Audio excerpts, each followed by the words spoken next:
Hər birinizə salam, mən Leyla. Bu mənim ilk YouTube videomdur və istədim ki, ilk YouTube videom bir imtahan haqqında video olsun. Onun üçün belə bir video çəkmək qərarına gəldim. İlk öncə onu bildirmək istəyirəm ki, mən ikinci qrup tələbəsiyəm, yəni ikinci qrup abituriyentiyəm. O üzrə hazırlaşırdım. Ki mən yəni 2 il müddətində hazırlaşmadım bu imtahana. Yəni ikinci qrup mən 2 il müddətində olmamışam.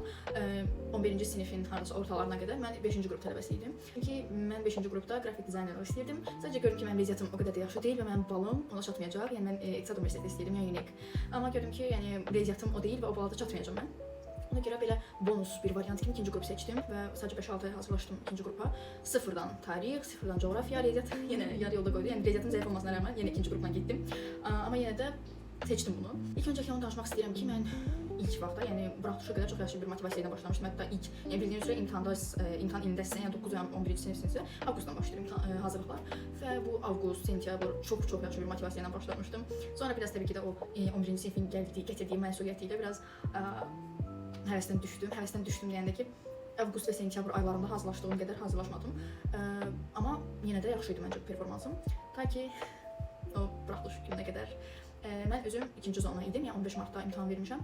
Lakin 9 martda imtahan verənlərdən aldığımız xəbərlərə görə, yəni o sualların çətinliyi gördükdə artıq biz də təşvişə düşdük və bizim də bütün olan qalan motivasiyamız getdi, yəni onsuz da heç bir şey qalmamışdı. Olan qalan da getdi. Çox yaxşı xatırlayıram o günü. Bizim tarix qrupumuzda söhbət düşdü, yəni. Çünki biz gözlədik ki, birinci zona uşaqları çıxsınlar və bizə xəbər bildirsinlər ki, necə keçib imtahan. Bizə dedilər ki, bərbad, çox çətin səviyyədə salmışdılar. Heç birimiz vaxt çatdıra bilmədik. Və artıq bundan sonra biz də təşvişə düşdük. Bizim imtahan da belə olacaq, bütün əməklərimiz boşa gedəcək, hər şey elə olacaq, belə olacaq. Yəni bütün həvəsdən düşdük hamımız normal olaraq. Bir həftə boyunca mən heç nə edə bilmədim. Doğrudan deyirəm, heç nə edə bilmədim. Sadəcə elə-belə test işləyirdim. Yəni hazırlıqda müəllimlərimizin bizə verdiyi onlar heç nə eləmirdim. Yəni nə əlavə dərs oxuyurdum, nə əlavə test işləyirdim, heç bir şey. Çox belə həvəssiz bir şəkildə o bir həftə keçdi. Mən də ta ki gəldik o həmin 15 mart bazar günü. Səhər durdum və ürəyimdə çox belə həyəcanla, çox belə stresslə qalxdım və o imtahanına getdim.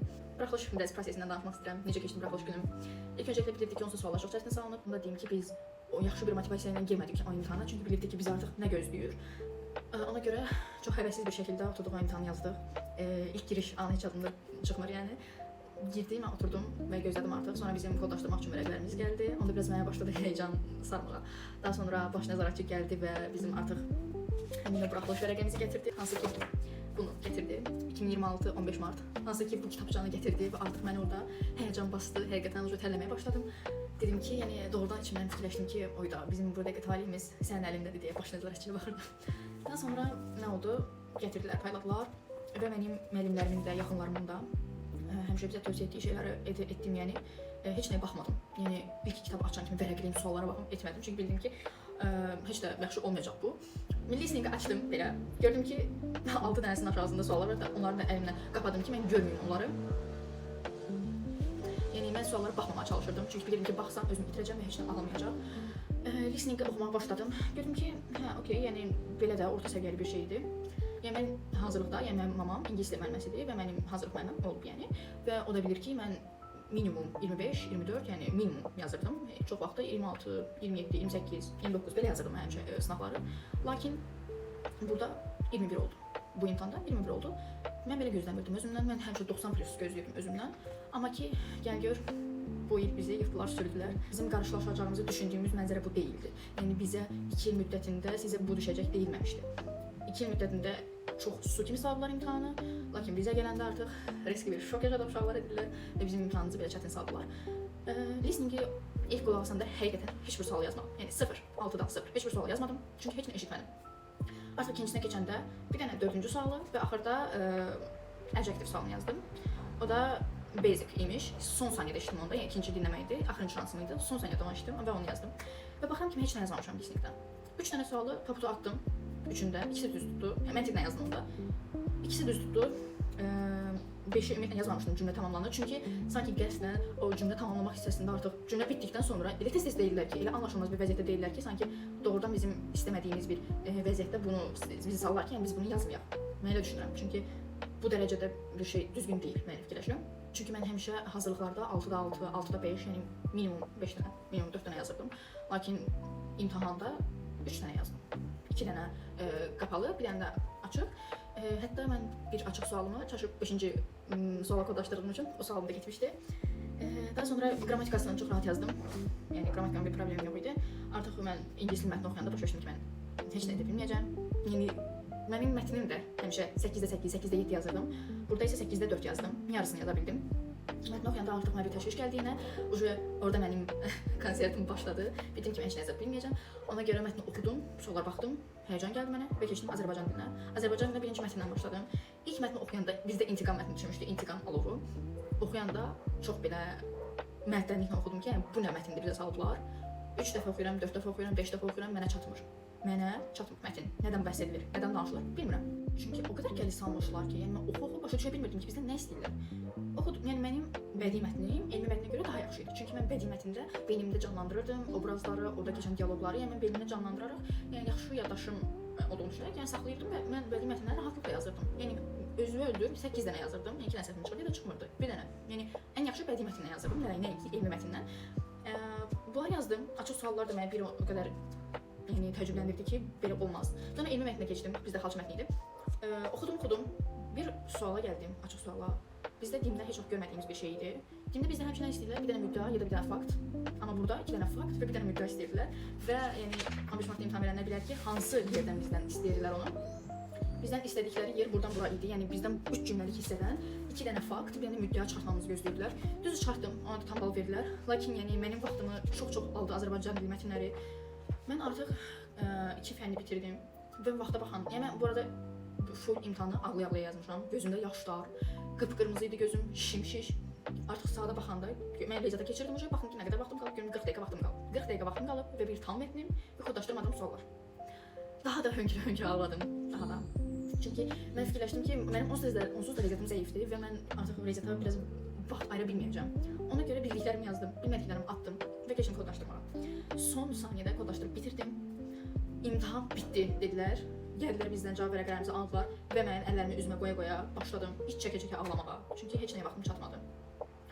Az dilinin qrammatikasında bəzilərini atdım. Axırda 3-4 dənə sualım qalmışdı. Gördüm ki, artıq vaxt yoxdur. Dedim heç nə olmaz, olsa mənə heç nə getmir, atım. Yəni mən hönkürə-hönkürə o imtahanı yazmışam. Bəlkə də biraz açıq beyinlə yazsaydım, stressiz yazsaydım, normal yazardım. Çünki mən özümdən 200 plus gözləyirdim. Riyaziyyatım o olmasa da, yəni az dili və ingilis dilində 90 plus gözlədiyim üçün dedim ki, riyaziyyatdan da bir 40-50 bal yazsam, çünki mən 9-cu imtahanında 45 bal yazmışdım. Yəni mənim onsuz da riyaziyyatım bərbad vəziyyətdədir. Yenə də dedim ki, bir bal yığaram, amma edə bilmədim. Çünki vaxt çatmadı. Yəni insanlar deyir ki, nə var bunlar yazmağa, yəni oxuyardın, yazardın. Yəni bu düzgün bir düşüncə deyil. Bizə sadəcə 3 saat vaxt verilib, 3 dənə fən verilib, kodlaşdırmağı verilib və tanımadığımız ortam, tanımadığımız məktəb, tanımadığımız nəzarətçi, yəni qarşımızda bir böyük və biz onu tanımırıq. Yanımızda tanımadığımız uşaqlar, yəni hamımız eyni mentalitetdə idi. Yəni oturub kommentlərdə oxuyan yazardı onsuz da, bu nə düşüncədir? Doğrudan bu nə düşüncədir? Yəni oxuyan yazardı, nə düşüncəsidir axı? Yəni rahat idi, nə elə idi, belə idi. Mən bu fikirlərlə heç vaxt razı deyiləm, heç vaxt olmayacağam. Çünki bu normal bir düşüncə deyil. Bilirik ki, onsuz da evdə oturub, yəni çayını içən insan orada yazır ki, imtahan rahat idi, onsuz da suallara baxdım, belə normal idi. Okey, sən baxdın, amma sənə 3 saat vaxt verilib, kodlaşdırmaq lazımdır, 3 dənə fən verilib. Yəni yenə deyirəm, tanımadığın insanlar, o stres, onsuz da bizə bəhs edir. Yəni həyatın buna bağlıdır. Düzdür, həyat buna bağlı deyil. Doğrudan. Yəni həyat bundan ibarət deyil, amma təbii ki də həyatımızın geri qalanını bu proses bəlirləyir. Yəni buraxılış imtahanım belə həngamə ilə keçdi. Təbii ki də bu buraxılışla blok arasında qalan bir ay yarım vaxtda təbii ki həvəsimiz qalmadı. Onsuz da mən çox bir şey bilmirəm blok haqqında, amma daha da yaxşı hazırlaşmağım lazım ikən mən həvəsdən düşdüyüm üçün normal, yəni hamı necə hazırlaşır elə hazırlaşdım. Yəni sanki hər şey əvvəldən bilirəmmiş, mənə sadəcə təkrarlamaq düşür. Düzdür, orada çox səhv etdim, çünki çox üstünə düşə oxumadım. Çünki mənim motivasiyam yox idi. Yəni mən onsuz bunları bilmirəm. Fikirlə düşüncəsində idim. Və ikinci qorxulu gün, 24 may blok günü, birinci cəhd blok. Yadımdadır, ondan əvvəl, bir əvvəlki gün full, ancaq ağlaya-ağlaya keçirmişdim həqiqətən. Sadəcə ağlayırdım, çünki içimdə bir narahatçılıq var idi. Yaxşı yaza bilməyəcəm, heç nə yaxşı olmayacaq deyə bir narahatçılıq, stres. O qədər ağlayırdım ki, həqiqətən. Səhərdə durdum, bir ürək bulantısı, baş ağrısı, həyəcan, stres. Getdim imtahana, mən suallarla baxışıram, suallar məndən baxışır. Və bilirəm ki, heç də bilmirəm. Nəysə yazdım, evə gəlirəm. Səhv. Düzüm yox deyəm. Yazdıqlarımda səhvlərim aparır. Əslində biraz da motivasiyadan düşdüm, amma sonra özümü toparladım və dedim ki, son bir şansım qalıb qabaqda. Və mən bu bir ayı dəyərləndirməliyim deyə fikirləşdim. Mənim vaxtımı alan son zəng də oldu, çünki biz 2 sinif birləşdik, A və B sinifi birləşdik və 30 uşağın təşkilatçılığı mənə düşdü. Hər bir şeyin üstəsindən gəldik. Yəni həm öz başıma, həm hamı bir təhər son zəngidə yola verdik və qaldı yarım ay. Yəni heç bir ayda yox, yarım ay qaldı və doğrudan hər gün hazırlaşırdıq, hər gün hazırlıqlarda idik. Hər gün coğrafiya müəllimimiz bizi çağırırdı. Buradan da ona salamlarımı göndərəm əgər izləyirsə. Çox istəyirəm onu, həqiqətən bir müəllimdən də ötədi bizim üçün. Yəni bizim hazırlıqlardakı uşaqlar üçün bizlə həm dost oldu, həm sirdaş oldu, həm müəllim oldu. Yəni hər şey bizim üçün o müəllimə hər şeydir. Bizi çox sağ olsun hər gün çağırdı. Yəni bezmədi bizdən. Axşamlar da qoşulurduq onlayn. Bizim bir dost qrupumuz var idi, 5-6 nəfərlik. Biz onlarla yığışdıq və həm yəni biri bizə ecət öyrədirdi, biri də tayfa öyrədirdi. İkisi də ayrı çox yaxşı idi öz fənlərində.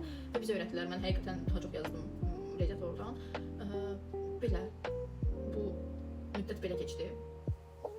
Amma bitdi. Bir də onu da deyim. 2 gün əvvəl, yəni sıra gün blok imtahanımız oldu. Və orada çox yaxşı nəticə göstərdim. Birinci blok imtahanı heç də yaxşı nəticə göstərməmişdim. Rəyincə deyildi qətiyyən. Amma 2 gün əvvəl yazdığım imtahan, plan imtahan çox yaxşı keçdi. Çox yaxşı keçdi.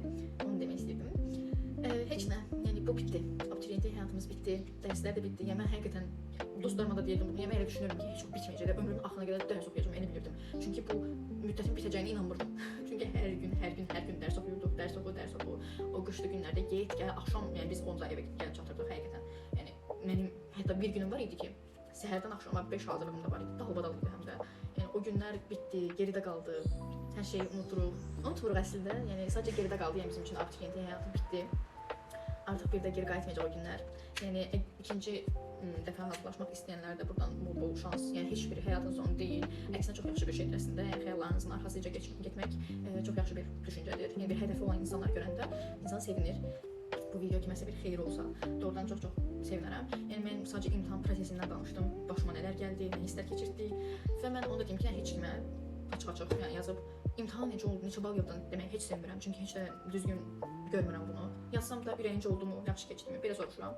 Yəni heç soruşmuram. Bir-iki yaxın rəfiqələrimdən soruşmuşam. Nəysə, belə. Yəni məncə soruşmaq çox boş bir şeydir. Çünki o imtahan stresini sadəcə onu yaşayan bilər. Ona görə imtahan deyə abituriyentləri sıxmamaq lazımdır. Çünki həyat bunun ibarət deyil. Və mən onu da düzgün görmürəm ki, okey, sən 11-ci sinifsənsə, imtahan ilindəsən, hər şey atmalısan, sadəcə imtahana fokuslanmalısan. Bu düşüncəni mən doğru görmürəm. Yəni, əgər bir insan öz vaxtını səmərəli bir şəkildə istifadə edə bilirsə, özü bölə bilirsə, bu artıq bir problem kimi olmamalıdır. Yəni, insan özünə də vaxt ayırmalıdır, dostlarına da vaxt ayırmalıdır, dərsinə də vaxt ayırmalıdır. Təbii ki, bunu səmərəli bir şəkildə etməlidir. Bütün gün dostlarımla oynayım, bütün gün telefonla oynayım. Yox, təbii ki, bu düzgün bir düşüncə deyil. Yəni, həm dərs, həm telefon, həm dostlar, yəni öz sosial həyatını da qorumalıdır insan, belə düşünürəm. Hər birimizə uğurlar arzu edirəm. Yəni bundan sonra artıq həyatımızı yaşamaq vaxtıdır. Bundan sonra inşallah videolarımı davam etməyi düşünürəm və bəzi planlarım var. İnşallah onları yerinə yetirəndə sizlərlə olmaq istəyirəm. Sizlə də bölüşmək istəyirəm bu anları. Belə videomuzu burada bitirmək qərarını alıram. Çünki artıq danışacağımızı danışdım. İmtahan haqqındakı fikirlərimi bölüşdüm. Yəni heç yaxşı davranmadılar bizə. Bizim taleyimizlə oynadılar. Amma biz bunun üstəsindən gəldik, gec-tez üstəsindən gəldik və hamı ümid edirəm ki, istədiyi yerə düşər, istədiyi universitetə qəbul olar. Sadəcə indən sonra həyatımızı yaşamaq vaxtıdır. Görək bundan sonra bizi nələr gözləyir, əsas həyata indi addım atırıq əslində. Və bundan sonra indiki 11-lərə və digər illərdə olacaq 11-lərə bol uğurlar arzu edirəm. Təbii ki də belə videolarımız tez-tez gələcək. Özünüzə yaxşı baxın, digər videolarda görüşənədək. Sağ olun.